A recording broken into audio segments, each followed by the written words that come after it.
People just hate happy women. পর্দার ঝলমলে হাসির আড়ালে লুকিয়ে থাকে এক কঠিন বাস্তবতা। জনপ্রিয়তার শীর্ষে থাকলেও অনলাইন দুনিয়ায় নির্মম বুলিং থেকে রেহাই পাচ্ছেন না পাকিস্তানি অভিনেত্রী হানিয়া আমির। হঠাৎ করেই সামাজিক মাধ্যমে তার অনুপস্থিতি ঘিরে তৈরি হয় নানা প্রশ্ন। সেই প্রশ্নের জবাব দিতেই এবার মুখ খুললেন তিনি নিজেই। ইনস্টাগ্রামে একটি ভিডিও শেয়ার করে ডিজিটাল দুনিয়ার কঠিন বাস্তবতা তুলে ধরেছেন তিনি। I really at this point don't know what's happening. I spent weeks just thinking, what's wrong? নিজের সম্পর্কে চলমান বিতর্ক প্রসঙ্গে হানিয়া জানান, এমন পরিস্থিতি তার কাছে নতুন কিছু নয়, তবে মানুষের নেতিবাচক মন্তব্য তাকে মানসিকভাবে প্রভাবিত করেছে।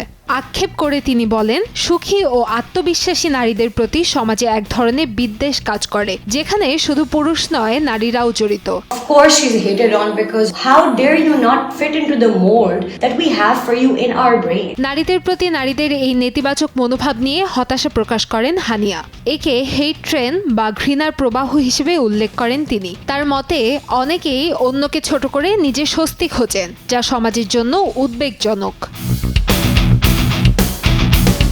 এছাড়া নারীদের চেহারা, গায়ের রং কিংবা সাফল্য নিয়ে অনলাইনে কটাক্ষ করা হয়, তারও প্রতিবাদ জানান তিনি। জনপ্রিয়তা অর্জনের পর প্লাস্টিক সার্জারি বা অসৎ উপায়ের অভিযোগ তোলার প্রবণতাকেও প্রশ্নবিদ্ধ করেন এই অভিনেত্রী।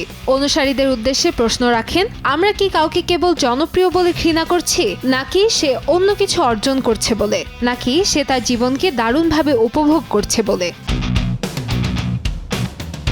হানিয়ার এই সাহসী বক্তব্য সামাজিক মাধ্যমে ব্যাপক সাড়া ফেলেছে। তার পোস্টে অনেক তারকা ও প্রভাবশালী ব্যক্তিত্ব সমর্থন জানিয়েছেন। সবশেষে তিনি সবাইকে ইতিবাচক হওয়ার আহ্বান জানিয়ে বলেন, মানুষকে তার নিজের মতো থাকতে দিন।